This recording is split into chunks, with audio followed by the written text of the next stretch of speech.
लोकसभा में आज लोक परीक्षा अनुचित साधनों की रोकथाम संशोधन विधेयक 2026 पेश किया जाएगा।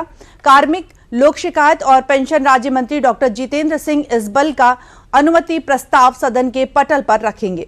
प्रस्तावित संशोधन में दोषियों के लिए सजा और जुर्माने के जो कई गुण है उसको बढ़ाने के साथ साथ जांच सुनवाई को समयबद्ध बनाने की जो व्यवस्था है वो भी की गई है।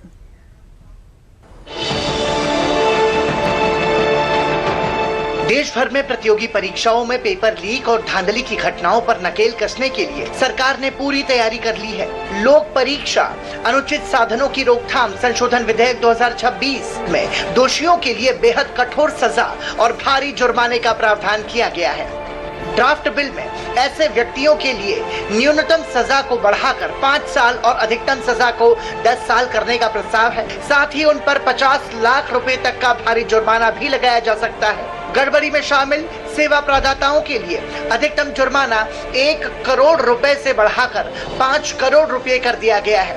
साथ ही प्रतिबंध की अवधि को 4 वर्ष से दोगुना करके 8 वर्ष कर दिया गया है।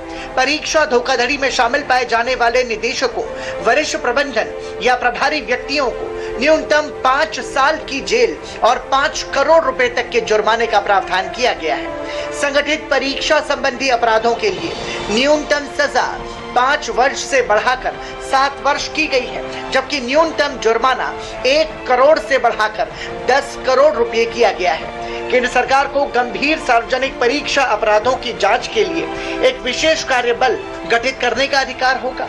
पुलिस, केंद्रीय एजेंसीज या एसटीएफ द्वारा जांच 2 महीने के भीतर पूरी की जानी अनिवार्य होगी।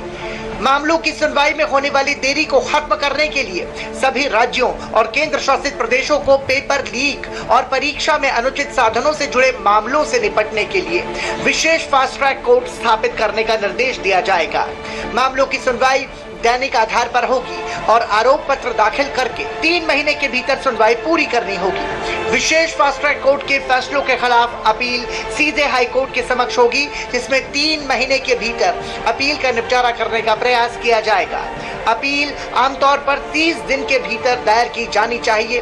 विशेष मामलों में इसे 90 दिनों तक बढ़ाया जा सकता है। प्रतियोगी परीक्षाओं की निष्पक्षता और पारदर्शिता देश भर के लाखों छात्रों की प्रमुख मांग है। ऐसे में यदि प्रस्तावित संशोधन विधेयक संसद से पारित होता है तो पेपर लीक और परीक्षा माफिया पर कानूनी शिकंजा और मजबूत होगा। अब सभी की नजर संसद में इस विधेयक की पेशी और उस पर होने वाली चर्चा पर टिकी है।